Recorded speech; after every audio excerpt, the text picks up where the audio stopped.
मंच पर उपस्थित कांग्रेस के सभी वरिष्ठ नेतागण, मीडिया के मेरे साथी, आज इस सत्याग्रह के मंच पर खड़े हुए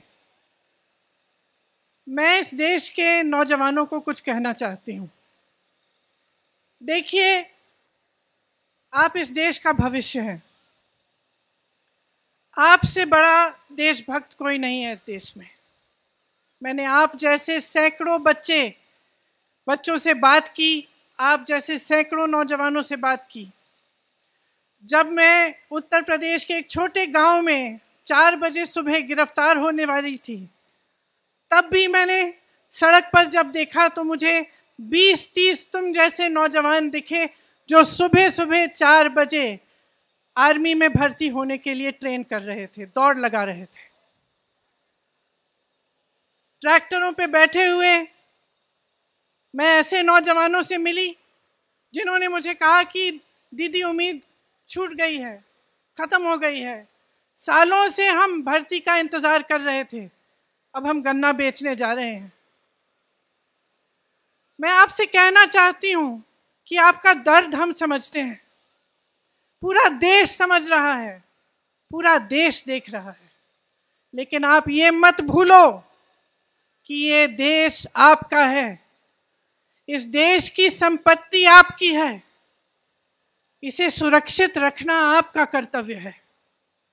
हम यहाँ सत्याग्रह पे बैठे हैं क्योंकि सत्याग्रह, सत्य की लड़ाई अहिंसा द्वारा लड़ी गई, अहिंसा के जो मार्ग पर चलकर लड़ी गई, उस लड़ाई ने इस देश को आजाद किया।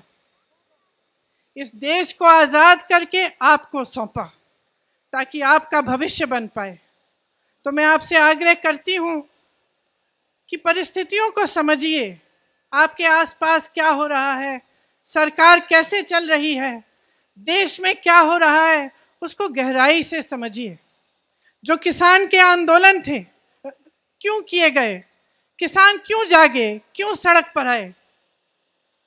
क्योंकि वो समझे कि खून पसीना वो बहाएं, मेहनत वो करें, लेकिन उस मेहनत की कमाई किसी और को दी जा रही थी। ये सरकार उनके लिए नहीं चल रही थी। इसी तरह से मैं आपसे आग्रह करती हूं कि समझिए, ये सरकार आपके लिए नहीं चल रही है। ये सरकार इस देश के गरीबों के लिए, इस देश के नवयुवकों के लिए, इस देश की महिलाओं के लिए, इस देश के एक एक देशवासी के लिए जो आज गरीब है, जो परेशान है, उसके लिए नहीं चल रही है ये सरकार सिर्फ बड़े बड़े उद्योगपतियों के लिए चल रही है। और ये जितनी भी स्कीमें हैं जो बार बार आप पे थोपी जाती हैं, ये सोच समझ के किया जा रहा है। ये बात सही नहीं है साथियों कि बगैर सोचे समझे किया जा रहा है।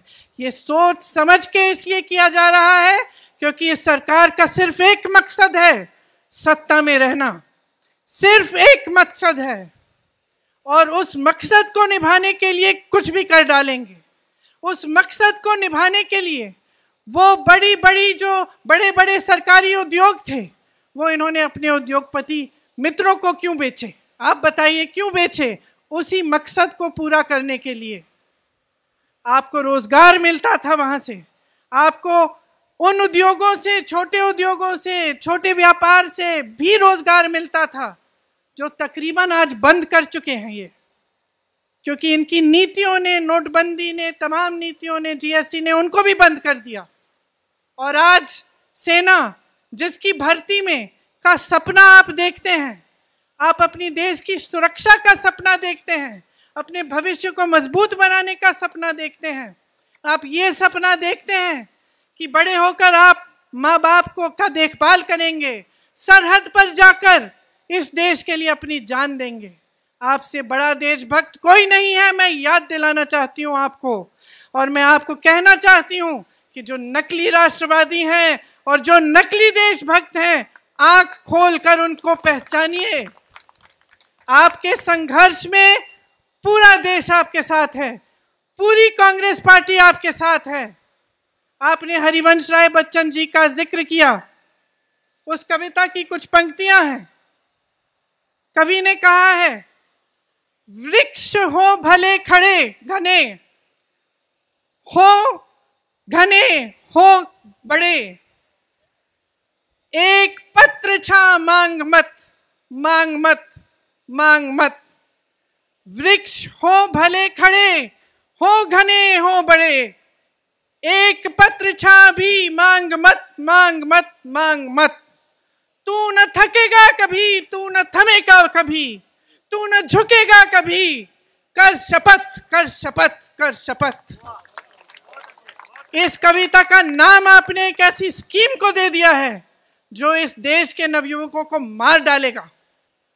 ऐसी स्कीम को जो इस देश की सेना जो हमारी देश की सुरक्षा करती है, जिनके सारे तमाम जो यहाँ पे भी आप खड़े हैं, आप सरहद पर जाकर सुरक्षा करते हैं, ऐसी स्कीम है जो इस सेना को खत्म कर देगा। आप इस सरकार को पहचानिए, इस सरकार की नीयत को पहचानिए मेरे भाइयों मेरी बहनों।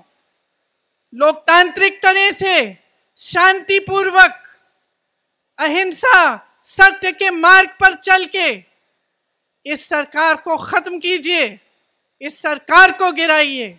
ये आपका मकसद होना चाहिए कि आपके देश में एक ऐसी सरकार बने जो सच्ची देशभक्ति दिखाए, जो देश की संपत्ति को सुरक्षित रखे, जो देश को आगे बढ़ाए, देश के गरीबों नौजवानों को आगे बढ़ाए। इसीलिए इस मंच पर खड़े हुए मैं आपसे आग्रह करती हूँ कि जो भी आप प्रदर्शन करें आप शांतिपूर्वक करें, लेकिन आप रुके नहीं, आप थके नहीं। ये आपके अधिकार है, आपका देश है, इसको सुरक्षित रखने का कर्तव्य आपका है, इसके लोकतंत्र को सुरक्षित रखने का कर्तव्य आपका है। इस कर्तव्य को निभाने में कांग्रेस पार्टी का एक एक नेता, कांग्रेस पार्टी का एक एक कार्यकर्ता आपका साथ देगा। जय हिंद।